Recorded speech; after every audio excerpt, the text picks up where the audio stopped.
অভ্যুত্থানে নেতৃত্বদানকারীদের নিয়ে আগামী 2 মাসের মধ্যে একাধিক রাজনৈতিক দল আসবে বলে জানিয়েছেন জুলাই শহীদ স্মৃতি ফাউন্ডেশনের সাধারণ সম্পাদক ও ছাত্র জনতার আন্দোলনের অন্যতম নেতা সার্জিস আলম।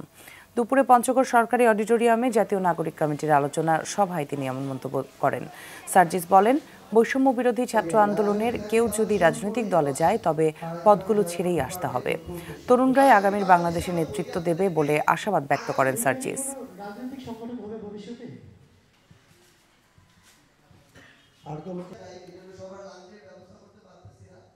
আগামী 2 মাসের মধ্যে আগামী বাংলাদেশে নতুন রাজনৈতিক দল আসবে, এক বা একাধিক রাজনৈতিক দল আসবে এবং এই অভ্যুত্থানে যারা নেতৃত্বে ছিল হয়তো তাদেরকে নিয়ে রাজনৈতিক দল আসবে। কিন্তু বৈষম্য বিরোধী ছাত্র আন্দোলনের যদি কেউ সেই রাজনৈতিক দলে যেতে চায়, বৈষম্য বিরোধী ছাত্র আন্দোলনের পথগুলো ছেড়ে তাকে যেতে হবে।